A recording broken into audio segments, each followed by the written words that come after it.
Olá pessoal, eu sou o professor Silmar Neck, o professor de Arquivologia do Rico Domingues Concursos EAD. A gente vai ver na dica de agora uma questão bastante pertinente, um conceito bastante pertinente às questões de arquivologia, que trata do ciclo de vida dos arquivos, ou também chamada teoria das três idades. Você sabe, né? A gente tem três níveis, a gente tem três idades ditas, ou três tipos de arquivo. Os arquivos correntes, chamados de arquivo de gestão, ou primeira idade, ou ativo. A gente tem ainda o intermediário, chamado segunda idade, ou semi-ativo. E a gente tem o arquivo permanente, terceira idade ou histórico, não é inativo, toma cuidado, arquivo histórico.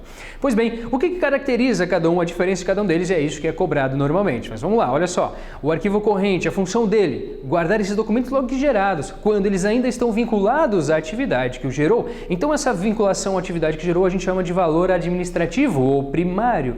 Valor administrativo ou primário, se ele tem e ele está sendo muito utilizado, fica no corrente. Agora, esse valor administrativo ou primário também acontece, também fica no arquivo intermediário, ou seja, ele mantém o mesmo valor administrativo e primário. A diferença, anotem, a diferença está na frequência de uso. Se eu utilizo bastante o documento, eu deixo ele próximo de mim para ficar mais acessível. Agora, se ele ainda está vinculado à atividade que o gerou, portanto ele tem valor primário, ele tem valor administrativo, mas eu já não utilizo mais ele tanto, a frequência de uso reduziu drasticamente, guarda num lugar mais longe, não precisa ficar do lado atrapalhando, tá? Então para isso que serve o meu arquivo intermediário, também chamado de segunda idade ou semiativo. Agora, esse valor primário é o valor que ele tem vinculado à sua geração, ao seu uso. Um dia esse valor primário acaba. Acabando, se adquirir um segundo valor, a gente chamaria de valor secundário ou histórico, valor secundário ou histórico, aí eu guardo ele no arquivo permanente. Então, o arquivo permanente é quando eu tenho valor secundário ou valor histórico. Olha só, todo documento ele é gerado ou recebido direto no arquivo corrente, mas não vai ficar sempre ali. Existem movimentações, essas movimentações têm nomes.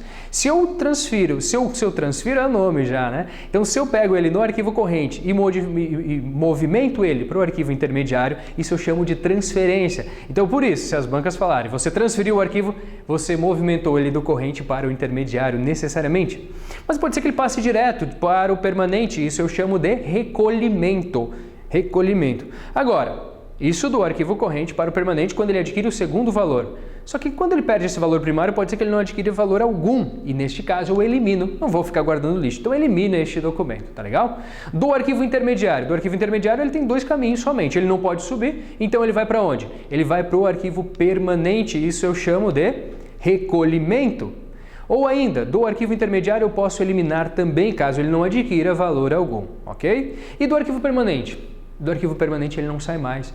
O arquivo permanente ele adquire duas características: inalienável, não posso passar a guarda para ninguém, não posso me desfazer, e imprescritível. O valor secundário, quando atingido, se é atingido, ele não perde jamais, ele fica para sempre guardado no arquivo permanente, ok? Então não esquece, arquivo corrente, intermediário e permanente, também chamado de primeira idade, segunda idade, terceira idade. Cuidado, não existe primário, secundário, terciário, não existe. Existe sim um valor primário no arquivo corrente, valor primário também no arquivo intermediário e valor secundário no arquivo permanente, beleza? Um grande abraço e até a próxima!